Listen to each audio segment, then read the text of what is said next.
Jerome Span. Of course, I'm here to tell you about our sponsor today. And our sponsor is, of course, and will forever be long-standing. Hey, mind you, he don't give me no money, but this is my man's. I got to hold him down. It is Swopes Athletic Recruiting and Scouting. Yes, sir, ladies and gentlemen, Swopes is out here trying to change lives. He's trying to help get these young athletes into college each and every week. Every day he dedicates a lot of time to this. This man has a serious passion for helping others further their education and further their lives in with a lot of great ways. They are on Facebook. Make sure you look up Swopes Athletic Recruiting and Scouting. Swopes is spelled Swopes. It is ran by Mr. Nathaniel Swopes Jr. He is the man in Houston, if y'all don't know.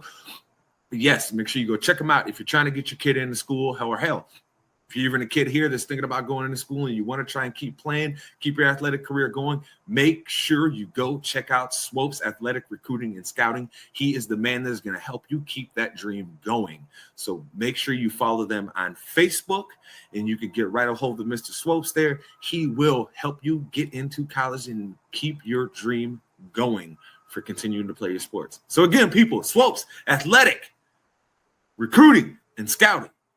Check it out now. Help change some kid around you that you know's future, or hell, even your future.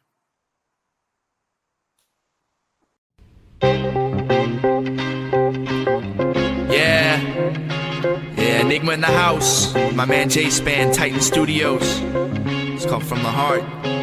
Keeping it real is what all the song's about. Never selling your soul. Always staying true to yourself. Alright, yeah. Check it out.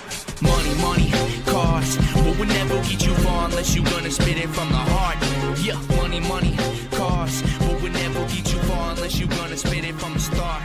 Man, money, cars, but will never get you far unless you gonna spit it from the heart.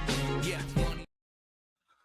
And welcome back to your favorite weekly sports show. That's right, ladies and gentlemen. It is ITC Sportsball, and I am your man, Jerome Span. Of course, pretty face on ITC. Don't you forget it, baby. And, of course, we've got the Sportsball crew in the building with us. We've got the originator of this whole ITC thing. Some of y'all know him as the Ace. Some of y'all know him as Pop Pop. If you get into his face, he will put you in your place. He is that man, Terrell. Only the prettiest face in ITC when I don't have a haircut. That's all I'm going to say. Yeah, keep dreaming. And, of course, we've got ITC's resident hot take spitter, the man who rips like Dylon spits. He is the modern-day Ali on the microphone. When he steps into your home, all your ladies is gone. Ladies and gentlemen, he is that man. Hey, you know it's your boy Mace here, ready to go with the hot takes. Let's get it. That's what I like to hear. And, of course, we are back. Make sure you like, subscribe us, rate us, review us. If you only give us 4 stars, no, give us 5 stars. I'm going to incline to think that you are a hater, and you don't want me to think that because when I see you in person, I'm going to call you out on your shit. That being said, ladies and gentlemen, today we just saw WWE Backlash last night. And, gentlemen, card head is ups, card head downs. So I want to start here simply with Terrell asking you, how did you feel about an overall grade for last night's card? I think the card was actually, it's kind of standard for what we've been getting from Triple H being in charge. One thing I will say I have been appreciating is these earlier start times, because that means the events are ending at like a reasonable hour. So like if let's say if I wanted to go out and watch the UFC fight afterwards, I wasn't rushing trying to find some place. It was, I had a 30-minute window. But let's say that's better than better than oh wait, the UFC fight's an hour in and I'm trying to go watch it. So what's your grade? What do you give it? So I would give Backlash as a whole a B+. I mean, solid matches and everything like that. I mean, you start off with a banger with the U.S. title match with Jacob Fatu, LA Knight, Drew McIntyre, and I'm forgetting the last person. I ain't gonna lie. That match felt a lot like a WWE 2K match that I was watching. Everybody was getting hit real hard, and everybody was having their moment, but it was highly, highly entertaining. But like I say, you had that match, which I think solid coming out the gate. Solid coming out the gate. Then you had Lyra Valkyria and Becky Lynch, which got to give those women their props. They put on one heck of a show.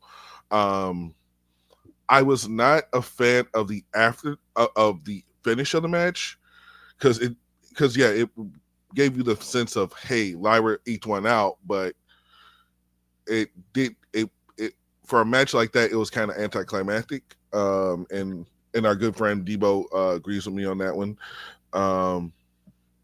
But then the aftermath of the match just seemed like it didn't have anything going. So that's where that kind of lost me.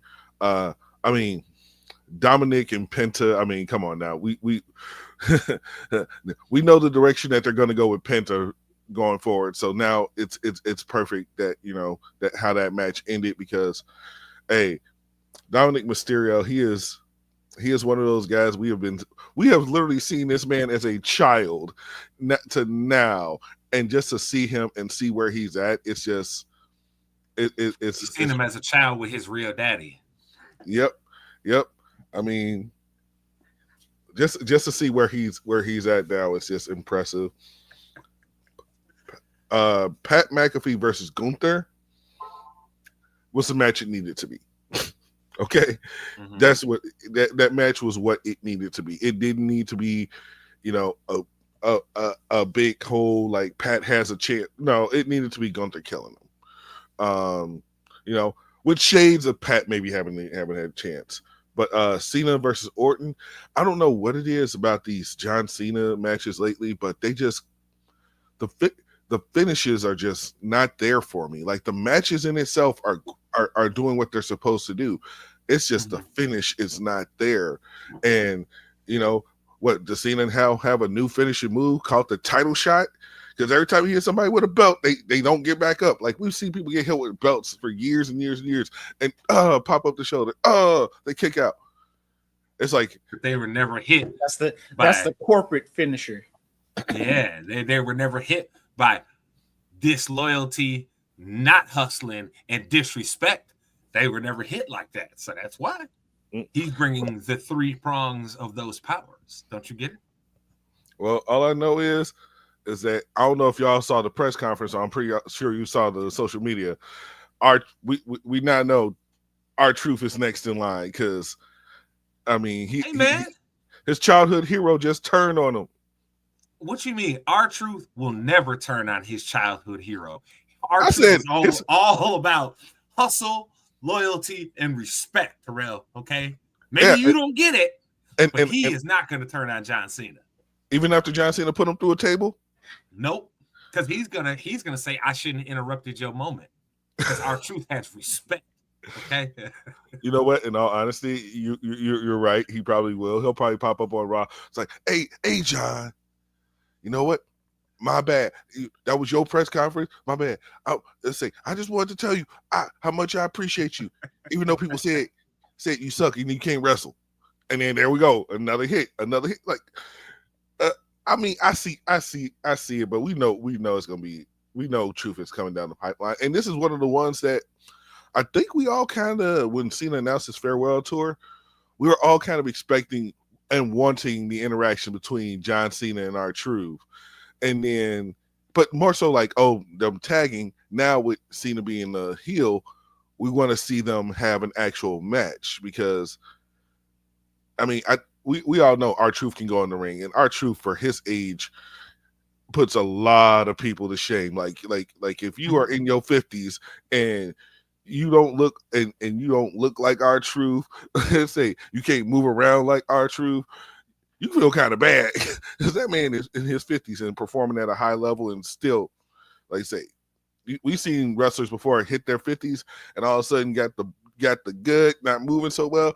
R-Truth still got 6-pack ass. It looks like he just hit 50, they get a tan line and start looking like leather. Yep. Yeah. They start looking like a worn out piece of leather, brother.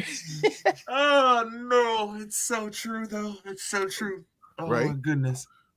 But Truth is ageless, and And right now, like I say, there's only a handful of people that in the wrestling business where I would consider them as international treasures, like actually worldwide treasures. R-Truth is number one with a bullet. Like, we must protect R-Truth at all points and times. Nothing bad should ever happen to this man. So, Mace, how did you end up feeling about the card overall? I don't know, man. Maybe I had a little bit of WrestleMania bias, but I feel like it was just too short.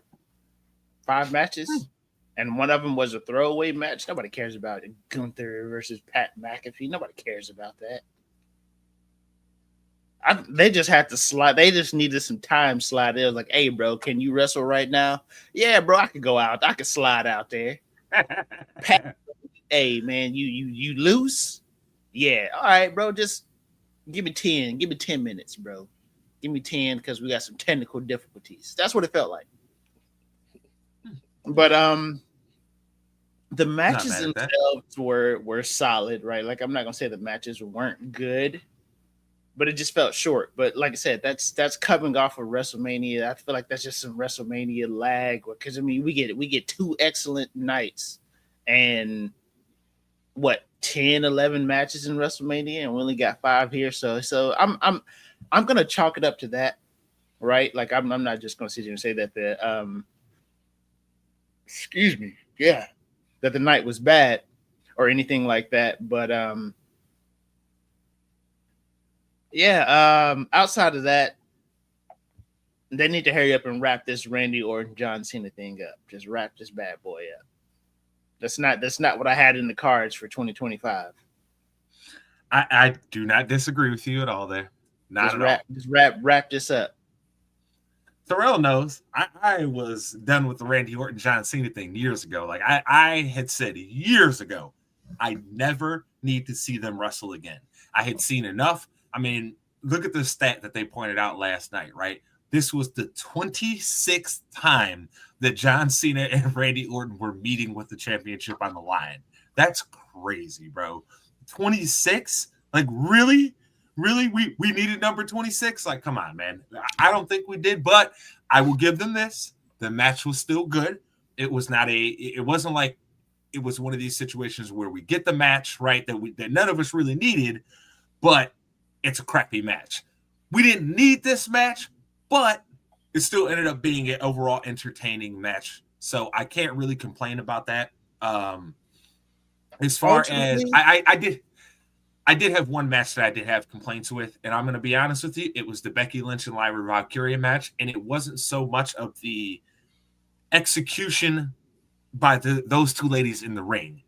You could tell that they had did that story wrong because the fans had absolutely no juice for that match. I understand Michael Cole wanted to act like they did, talk about, everybody was hyped up later in the night. No, they weren't. The fans were not hyped for Lyra Valkyria and Becky at all. Hats off to those ladies because they still put on a good match even without any juice really from the crowd. But yeah, that was a waste of time. I've been a big Becky Lynch fan for years. I feel like the stuff they've been doing with her since they had that squash match with her and Bianca has been pretty bad. It has been bad overall. They need to do something else at this point with her. They cannot keep having her coming back being Becky Lynch Hogan. They can't do that. Here's what I'm going to say on top of that. And I want to, and I'm going to address Mace too. But you're right, Jerome. Becky, they need to do something different with Becky because now the fans are starting to look at Becky in the same vein that they look at Charlotte, where, you go away, immediately you're back in the title picture. You go away, immediately you're back in the title picture. Like, you win immediately when you come back. Hey, we know people when they return, they immediately win. Okay, that's just the nature of the beast. People come back from injury, come back from time off, they win, but not usually in the positions that Becky and Charlotte find themselves in. They don't come back and win. Most people don't come back and win the Royal Rumble. Most people don't come back and win a tag team title at WrestleMania. So, yes, they need to rethink what they're going to do with Becky because, yeah, she has felt a little stale. I mean, one of my core issues with Charlotte, right, has been that they never work anything that doesn't involve the championship with her, right? Mm-hmm. They don't even use her to give somebody else a rub when she comes back. It's just all about Charlotte, and that is very, very short-sighted booking by WWE a lot of times, and I am not a big fan of it. I will say though, to get back to the positives of last night. Well, actually, you know what? Let me get this last negative out of the way. Pat McAfee and Gunther throw the whole match out. I'm gonna say it now. Throw it out. It was unnecessary. Holy, the story for it was bad. We all knew where it was going, and it was not anything that we needed. So, unless this is going to result in maybe somebody coming in and fighting for Pat McAfee and at SummerSlam for Gunther, you know what I mean? Unless it's going to be that where we're just getting, hey, Gunther gets to take on this guy. And I am so charged right now, Mace. I don't know if you just saw him. I'm so charged. Unless it's that, like you're building to just some dream match, I don't see the purpose in this at all. Because who in their right mind ever felt Pat McAfee even had the slightest bit of chance? No one. So what was the purpose of this? There wasn't one. There's rumors as to what it's going to lead to, and I'm not. What's the rumors? I haven't heard anything on this. What's the rumors? Goldberg. Oh yeah, I've heard that too. Goldberg versus Gunther as Goldberg's retirement match. Nobody needs it. Again, another one we don't need. You know, we don't need that. And mind you, SummerSlam. Don't forget, SummerSlam this year is going to be 2 nights. So August 2nd and 3rd, lock in. Please understand. I am not mad at Goldberg for trying to come back and have one more match, right, for his kids now that they can see what he did, right? They can see that reaction, really feel it, build that memory with him. I'm not mad at that at all. I'm not mad at you, Bill Goldberg. But why do we need this? Why would you put him out there with Gunther like that? To me, that's a bad matchup because you need someone who can go out there and do a lot of action and carry Bill. Gunther's not that guy. Gunther's a powerhouse wrestler. He's not going to that match be able to carry that slow. match. Exactly. It's going to be so slow. It's probably going to be 25 minutes just because there's so much walking around in that. Mm-hmm. Like it's going to be a long match just because it's going to be so slow. I disagree with that. You don't think? I think Bill can keep the pace up at this age because we know Gunther not. I think it's going to be a slow. I think it's going to be a short match. I think it's going to be like 5 minutes. I think like we're going to get like what we used to see with a lot of people with the Brock Lesnar special at WrestleMania. You go out there, get your 5, maybe 10 minutes. It's just going to be boom, boom, boom, boom, boom, and then they go home. That's what I'm thinking. Like a 25-minute match, that ain't exactly Goldberg's strength. Gunther can do 25 minutes. Hell, Gunther could do an hour if he needs. But yeah, for that match does not need to be more than like 5-10 minutes. Like I said, it doesn't need to. We don't even need the match. But I think the match is going to be slow. I think Gunther can slow the pace down of this match for Goldberg. You know what I'm saying?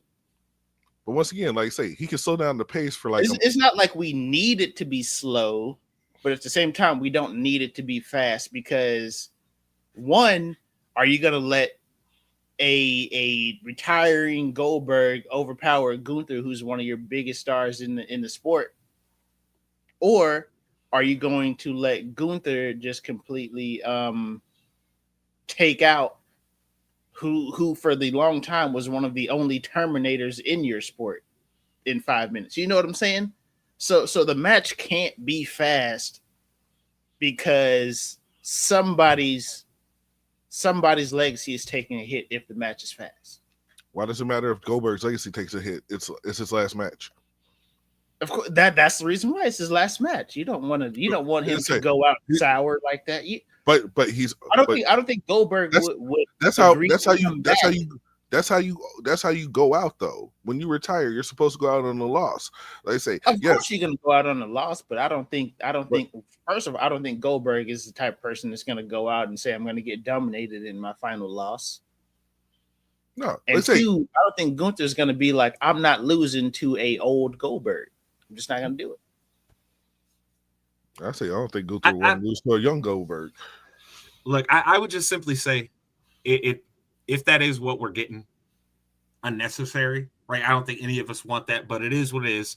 We'll accept it and move forward, right? I do want to ask now, though. We've seen what happened with Randy Orton and John Cena, right? We know, obviously, they're probably going to try and squeeze some more juice out of that and get one more pay-per-view match out of it, right? We know what it is just based off of the ending. We know that's more than likely where it's going. I want to look ahead, though. SummerSlam, based off of what happened tonight, what are your early predictions here? What are we going to see at SummerSlam?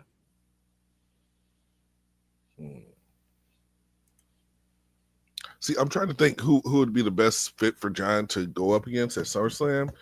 And honestly, if you're looking at a SummerSlam match, depending on the direction that they go with him, like over the next couple months, I see the person that John facing at SummerSlam being Punk. I think it kind of has to be. I think everybody's going to get their turn with John Cena in a pay-per-view. I think it has to be. I think that would be fun.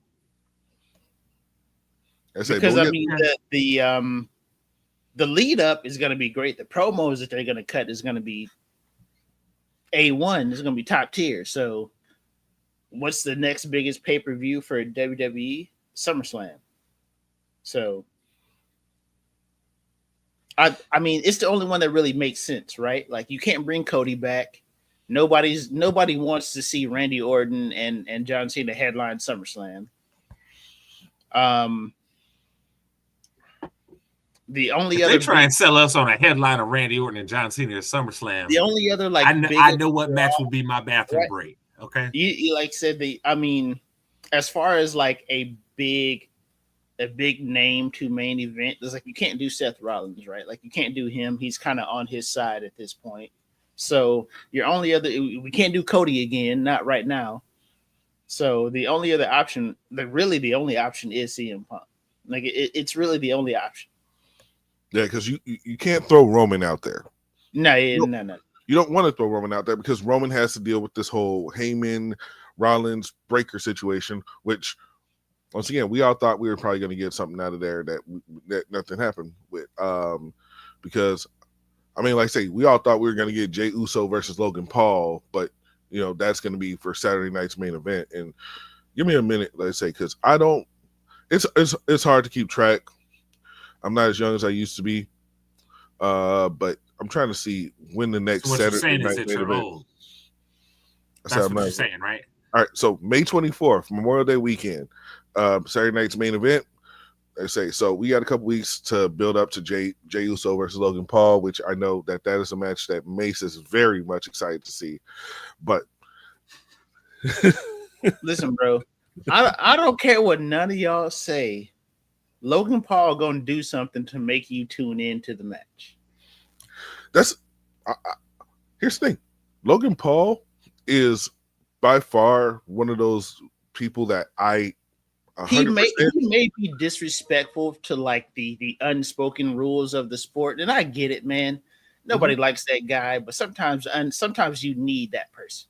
Yeah, and so, I had to give him all the flowers because he has come in and he has done a marvelous job. Like he is doing things. He's put in the time. Like you can tell from like his first match till now, he's definitely put in the work to learn how to wrestle.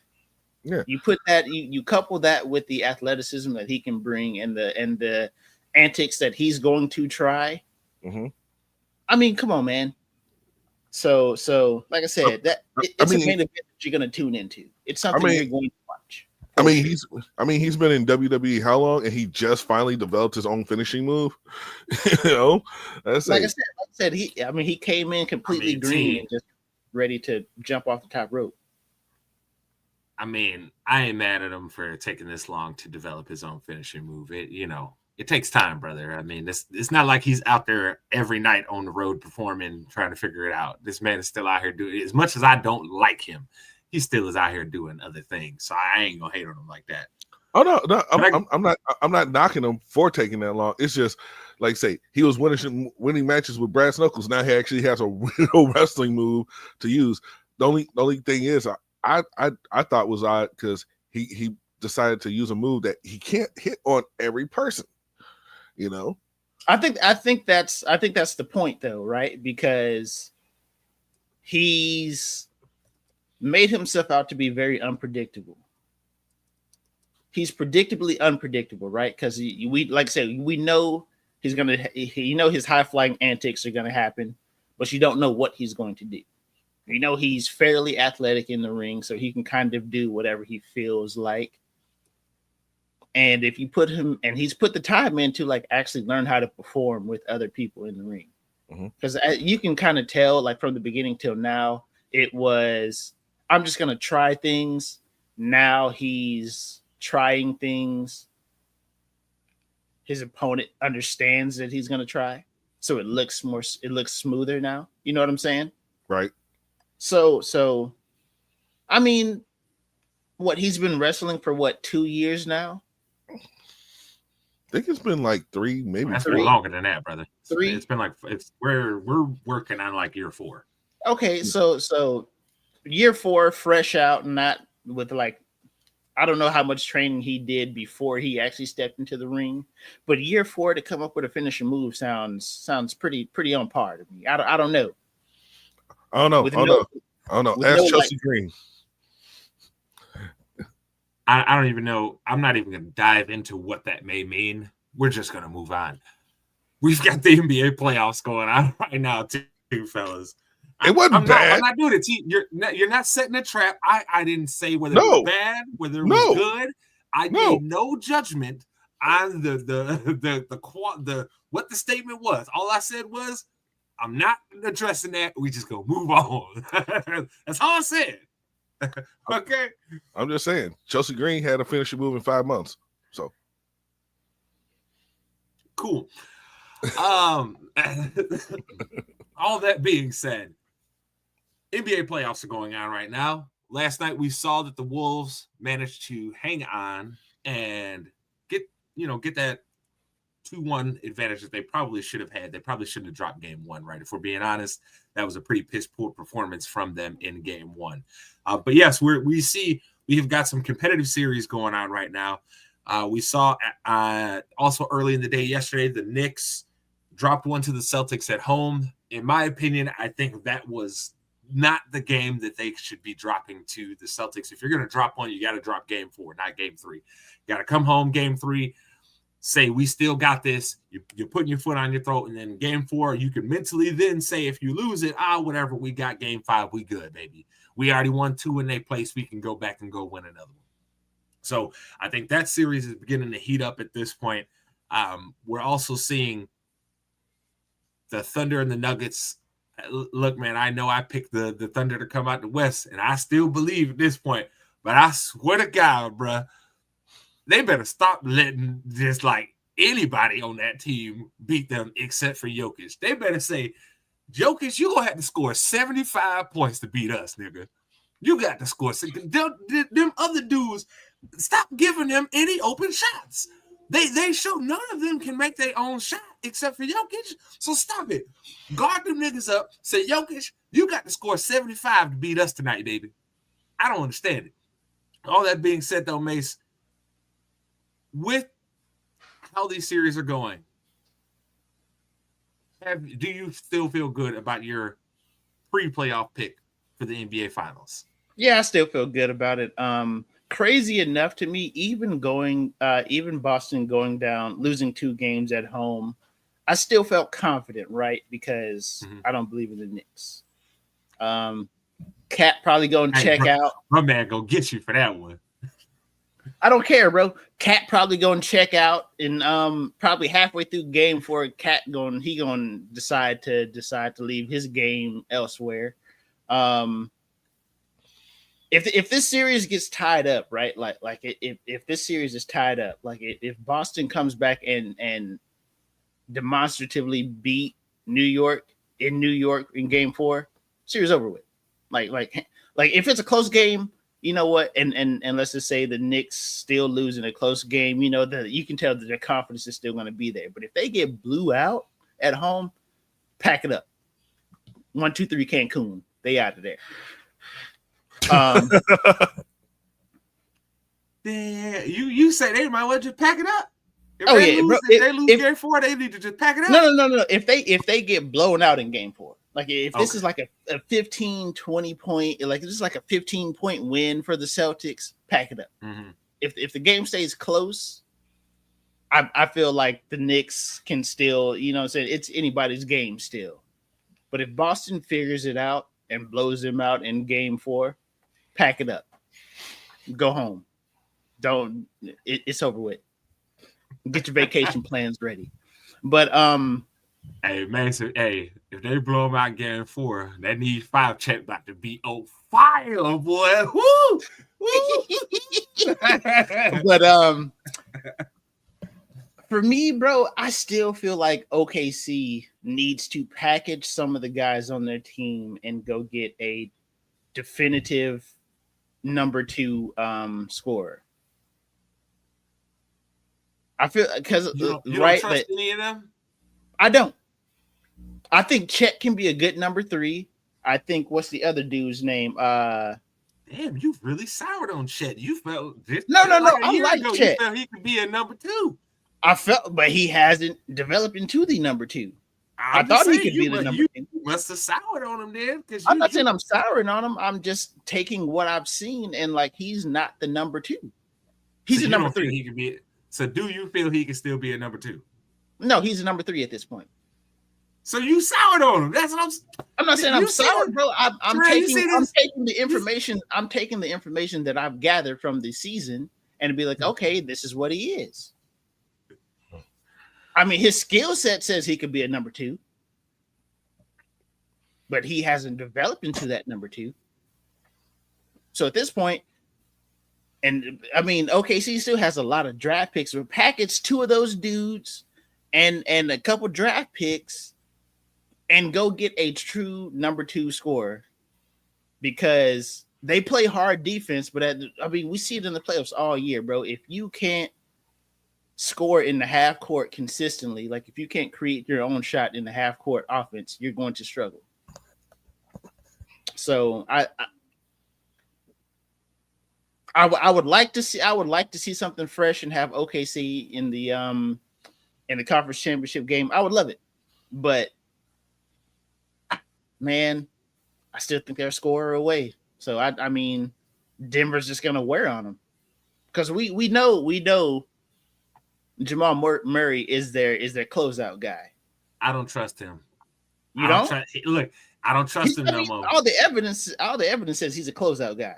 Not no more. I don't trust him no more. I feel like he hit his prime, and now we on the back end. Like You know what I'm the pick and roll between Jokic and Jamal Murray is still the most deadliest combination in this playoffs right now.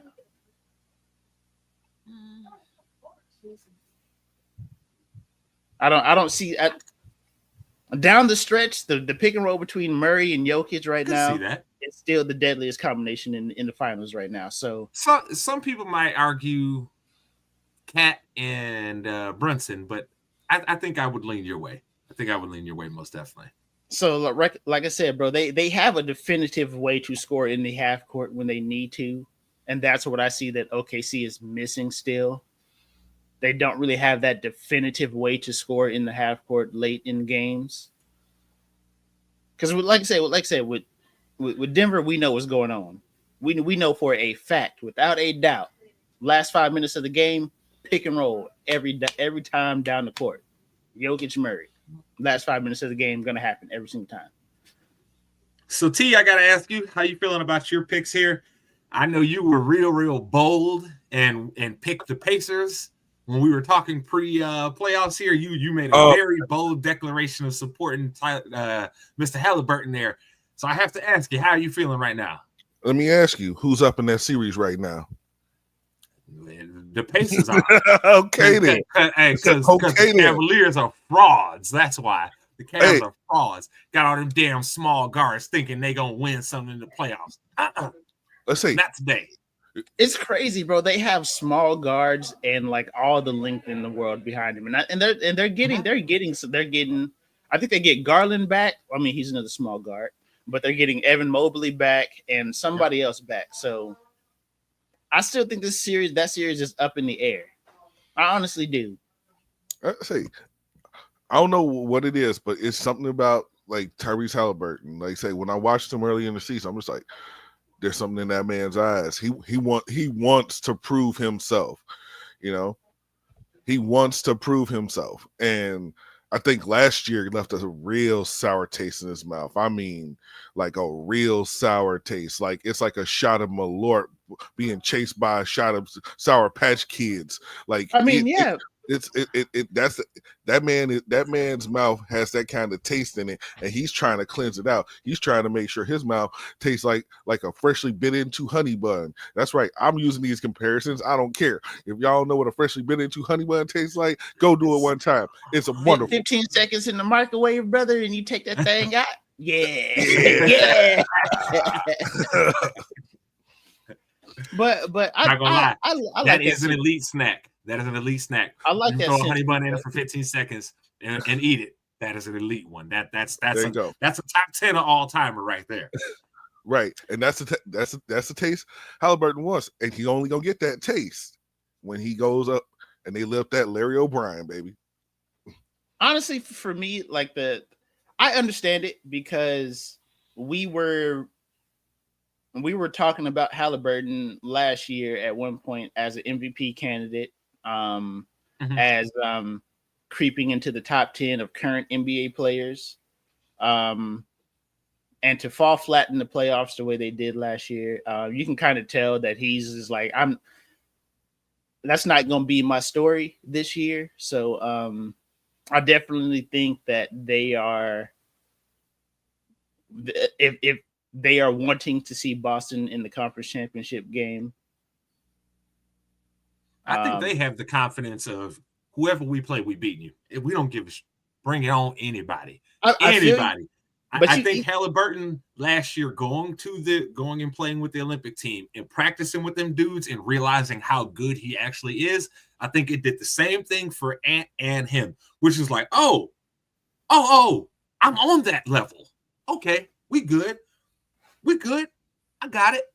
I know what this is now. And so just to answer my own question, I'm happy with how it's going, because if y'all remember right, your boy said I wanted to see Knicks and T-Wolves because I thought that would be mad fun, and it's looking like we got a chance of it right now, baby. Now I'm going to need them damn Knicks to not New York Knickerbocker all over themselves and show us that it's a new day. Okay, I'm going to need that. But, hey, this whole close, but you're still so far, bro. I'm trying to tell you. I know it's so far. Any of these series right now, the team that's up 2-1, the only team that you think is probably still going to lose is the Knicks. I mean, of all the teams that are up 2-1, I think Denver's losing, bro. I really do. I do. Really, I can understand it. I can understand it because the way OKC played defense in the regular season, you understand that has to translate in the playoffs. In the playoffs, because at every level they have a elite to really good defender. So, and I don't think you're going to have another night where, as a team, they're shooting 38%. You know what I'm saying? Like I don't see that happening, because Denver is only going to be able to get, especially on a back-to-back like this, right? Like where you ain't got much time to recover, brother. Them old bodies are only going to do so much. Yeah, I mean, at this point, Michael Porter Jr. is playing with one arm right now. Bro, that man can't even lift his arms up. It's crazy. I don't know how Gordon is. I mean, I don't think he's going to be able to shoot this well for an entire series. No chance. And Denver really don't play defense. They just put a lot of pressure. They just put a lot of pressure on your best players when they're on defense. Like I said, that 1-5 pick and roll is for Denver is top tier. So they put a lot of pressure on your team as defenders, which kind of makes teams have you're either going to play a lot of defense or you're going to let Denver score 130 and hope to outscore them. So I think that's kind of wearing on OKC, but they have the young legs to turn it around. And I hope they do it. Like I said, bro, I want to see something new. Give me OKC. You know what, bro? Here it is. Give me OKC and the T-Wolves in the Western Conference Finals. I'd love that. It's gonna be electric, brother. I would love it. Electric. Well, especially if it's playing people like us. Both of them teams got dudes that like to take it to the rack, baby. So that'll be a fun series. Before we move on from basketball, I do want to say this, Mace. I had to bring this back up, brother. Okay. But I just want to ask real quick. You still think that no defense ain't going to hurt y'all? I just want to ask. Just want to ask, brother. I don't think so. I think I mean, bro, we need rim protectors. I'm sorry. You wouldn't need as many if your damn player wasn't. I'm sorry, bro. I'm sorry, dog. Check this out. I think the lack of a rim protector is more concerning to me than Luka's inability to play defense. You wouldn't need as many rim protectors if that nigga played any defense. Any, bro, we have none. He don't play no defense though. He played 0.0% defense. Bro, the way the NBA is played now, it really doesn't matter how good of a perimeter defender you are. People are going to get to the rack. Bro, Lou Dort is the best defender in the league, and he's still getting blown by Jamal Murray right now. Player. Come on, bro. You cannot start talking about, Lou Dort. When we talking about Luka Doncic, we are talking specifically about a serious issue that has gone on with Luka Doncic that you had an issue with before he was on your team, and as soon as he got on your team, you decided to say, "Nah, it's not going to be a problem. It's not going to bite him in the butt no more." Listen, bro. Then we saw in the first round, what did they keep doing? The one thing that I said that they were going to do, which is teams in the playoffs go at Luka over and over and over because he don't stop nobody. And what I'm telling you is, so the lack of a rim protector is more concerning to me than Luka Doncic's inability to play defense. So T, so he can adjust on Chet Holmgren, but he can't adjust on Luka. I'm not, bro. You honestly, bro, you're really not listening to what I'm saying one bit. No, I am. But it's just crazy to me that all of a sudden. But how is that a crazy assessment? Lack of defense, because if I played the clip for you from when we were talking about the Mavericks being in the finals with Luka, you said it, the words out of your mouth yourself. The lack of defense is going to hurt them. It is going to affect them. And then he gets on the Lakers, and all of a sudden, that's out the window. And here's what I'm saying: his lack of defense is concerning, but the lack of a rim protector is more concerning to me. Hey, that sounds like two concerns, brother.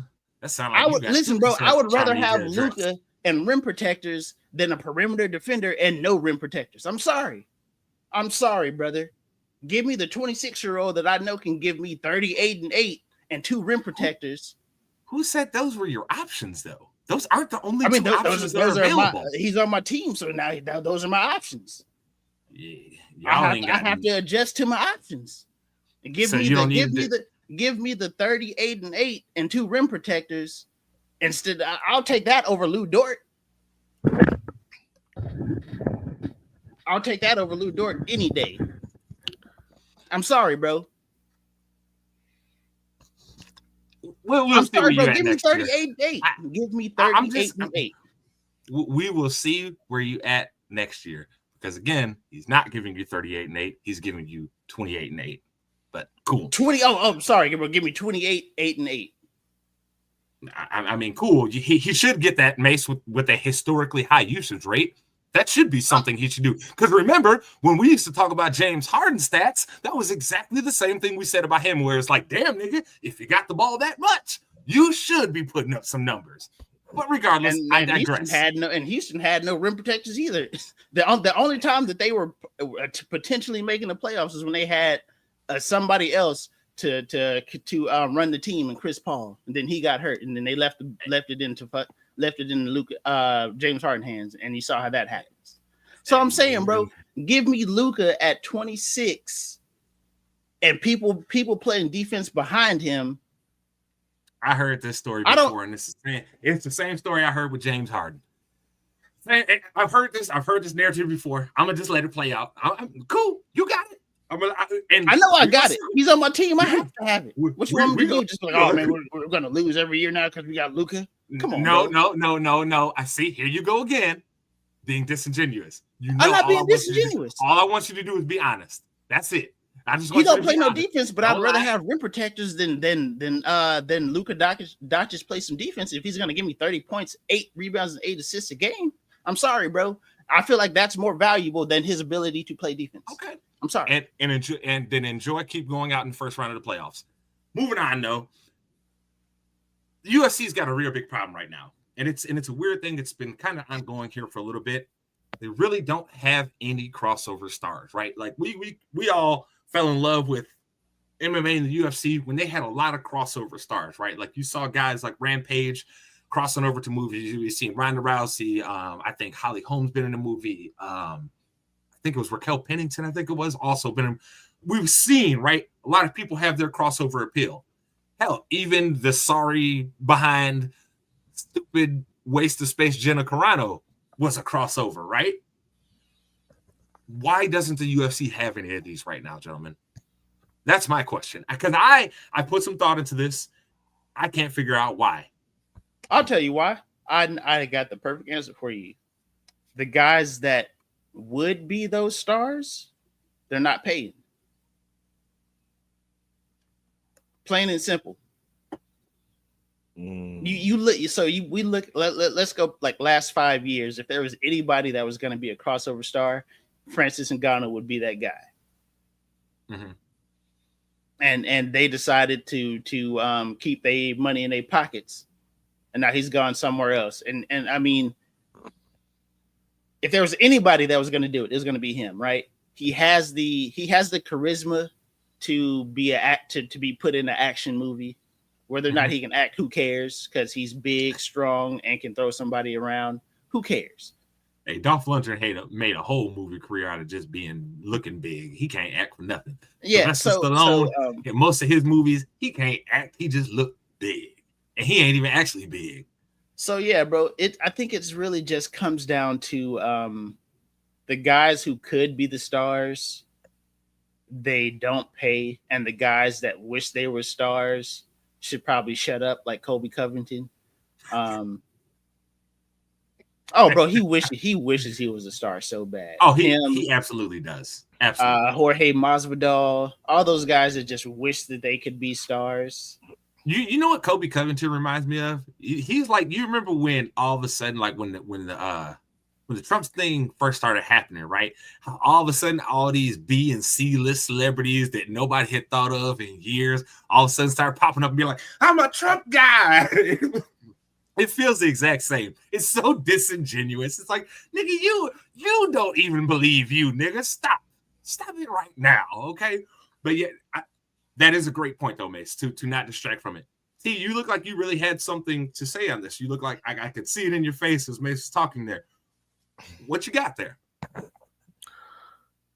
There's a simple reason why there's no crossover stars, okay? And it's not the paycheck.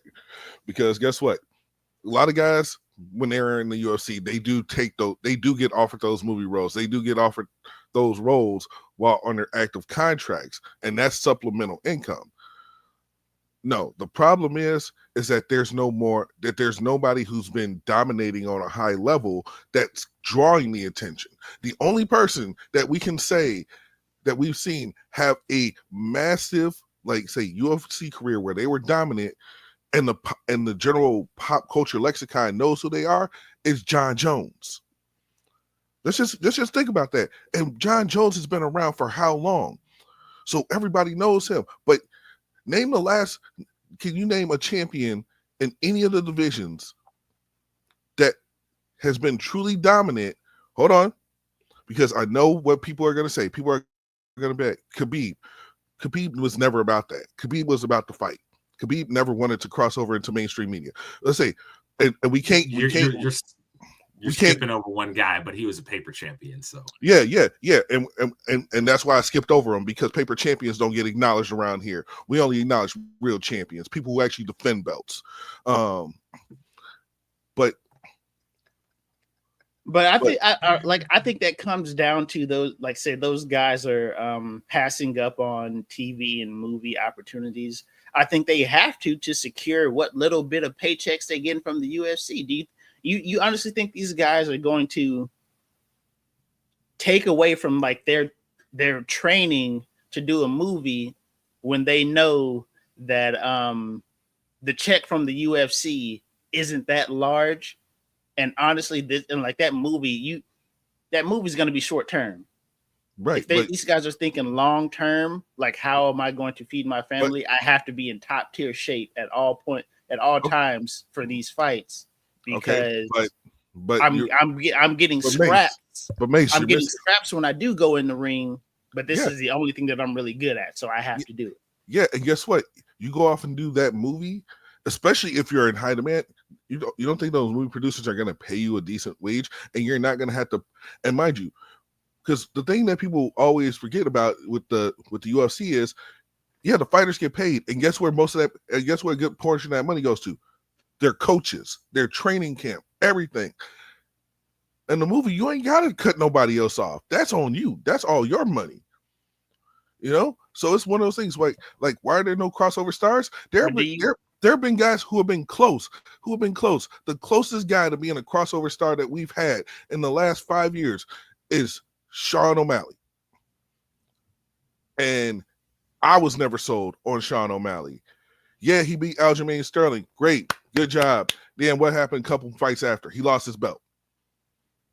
Like I say, you can be. At least he's not a paper champ, though. Right, yeah. He like y'all know, I'm not on the O'Malley hype train at all. Like, he's had impressive finishes, but I'm just not on the hype train. But I got more respect for him than that paper champion that they pushed in our face, tried to act like he was the greatest thing since sliced bread for beating up a dude that was way smaller than him and never defending a title. Not once. Not one time.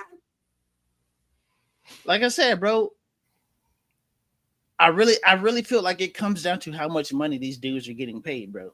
Like but see, that's the thing. The reason why I'll say his name, McGregor had those opportunities to do other things besides fight was because he knew if he fought one time a year, that UFC check was going to be large enough to hold him over if whatever else he didn't pan out. A lot of these other guys, they ain't got that luxury. Yeah, but at the same time, McGregor was starting to get a lot of those, getting a lot of those looks and a lot of attention because of the dominance of his fights, because of the fact that he was going in there and having spectacular finishes against nobodies. Nobody cared. Nobody cared about who he was. No, he got all the hype because of the Jose Aldo fight. It wasn't because of nothing else he did. It was strictly the Jose Aldo fight. That moment did everything for him because there were plenty of dudes at that time that were finishing guys too, and he was the only one that the UFC decided to push. Right. So, and then we saw what happened, and we see what happens when you're looking on the other side of the coin. Because guess what? What happened after he won that Jose Aldo fight? That's right. Who did he fight next? Oh, it's this guy from Stockton, California, right? Who ended up choking him out. And then he wasn't ready for that. And then he had to go get his get back. And guess what? He didn't finish Nate Diaz. No, that was a decision. And you notice that they never went for a trilogy fight because guaranteed Nate probably would have won that one. McGregor never finished him. Nate finished McGregor. So, but yet Nate Diaz, why didn't he become this all of a sudden crossover star? Because he just knocked off the guy that everybody was saying, oh, this is going to be the next big, the face of our company. Why didn't he? It's because Nate Diaz is a simple man. Hey, he just needs enough money so that he could go run his triathlons, smoke his weed, hang out with his brother, and do what he wanted to do. Nate Diaz didn't become the face because I'll be honest with you, I don't think that nigga actually likes Dana White. I don't think either Diaz brothers do. They just know they got to do business with him, so they keep it cool. But while we're getting here towards the end of the show, I got to ask y'all boys, right? Coming off of the card last night, which if you didn't watch, kudos to what's his name that beat Bilal Muhammad. Oh, something Oh, there we go. Deladova. We'll call him Deladova around here, man. Yeah, Deli meat. Congratulations to him for that big upset, and that was another good performance there by Valentina Shevchenko. But I gotta ask, fellas, will John Jones and Espinal ever fight? Will it ever happen, guys? Because at this point, my vote, I'm gonna tell you straight up, right up front, my vote is no. I feel like John Jones is running, and y'all know I've spoken on this man in the past. He running from this fight. That nigga running. He don't want this fight, bro. He wants to fight a smaller Alex Pereira. He wants to fight somebody his age. He don't want to fight no young dog like that, bro. He don't want the smoke. He does not want the smoke at all. Not one bit. From the very first time that he spoke about this, about the potential fight, I knew he did not want the fight. Like 0%. That he will retire before he fights Tom. If it's retirement or fight Tom Aspinall, he's retiring. He's letting go of the belt. I'm stamping it right now. If Dana White says you either have to retire or fight Tom and relinquish the belt, I'm out. I think he wants 0 parts of Tom Aspinall, bro. He does not want to fight somebody in their 20s that hungry and that strong. He don't want to do it. T, you look very disgusted right now. What's going on, brother?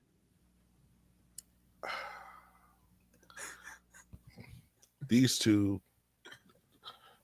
Actually, John needs to just get his head out of his derriere because this fight needs to happen. Because you know what? We already got one problem with the heavyweight title, okay?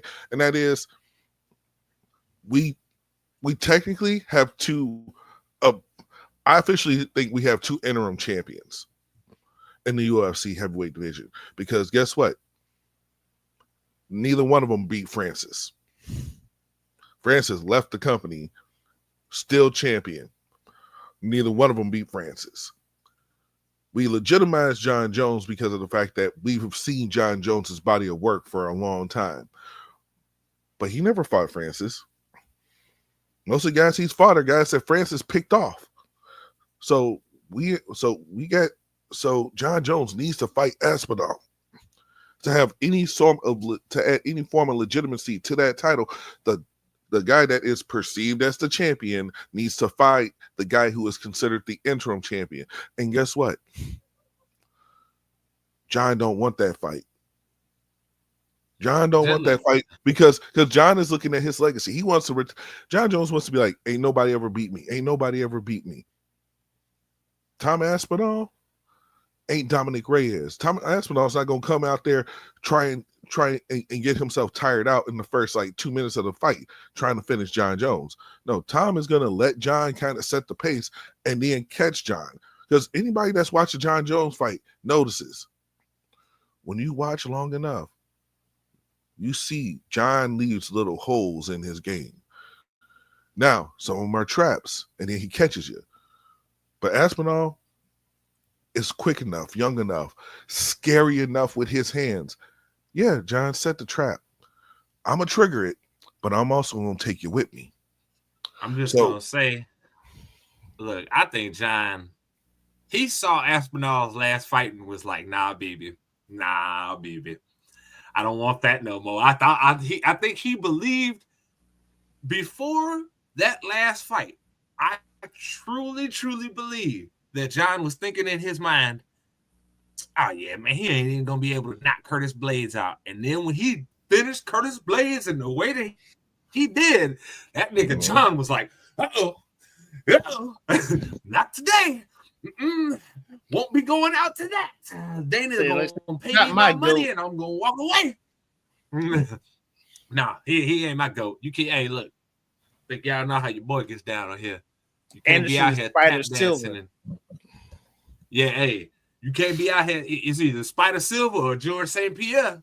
That's it. That's it. Because you can't be out here for the white man and think you're going to be my goat. That being said, Mace, tell the people where to find you. You know, man, funky_stuff09 on Twitter, twitch.tv/swaggy mace. Hit your boy up. Hold up. Let's just want to throw this out here real quick. Oh man. Didn't realize that. Did not know that Sabu died. Apparently this happened. Apparently this got announced while we were doing the show there, gentlemen. Sheesh. That's unfortunate. Yeah. Yeah. Oh yeah. At 60 gotta years reach out old, to he passed away. So you gotta reach out to a friend of the show, Tony, see how he's doing. Because like I say, I know he was close to Sabu, so I'll reach out to him after we're off there. Hey man, sorry for his loss, and sorry for all the fans. Right, we lost a good one there. Sabu was he was a nice guy to people out in public. He wasn't crappy to people. Right, he understood what it was. T, tell the people where to find you. All right, you can find me at tcampbell_ITC on Instagram. You can find me at The Real Trey Camp on Twitter. And you can also find me in St. Louis, where they gonna play in the rain all day. Smoke, come get jobs and smoke sell, yay. Others just smoking. How did you end up there? Backlash was in St. Louis. Boom. Grasping at the straws, I know. See, at JSpan the Man, everywhere you either see my pretty face or the ITC logo. Make sure you like, subscribe, rate us, review us. If you only give us 4 stars instead of giving us 5 stars, I'm inclined to think that you are a hater and you don't want me to think that because I want to see you in person. I'm going to call you out on your shit. That being said, ladies and gentlemen, this was another resounding episode of your favorite weekly sports show, and that is ITC Sportsball.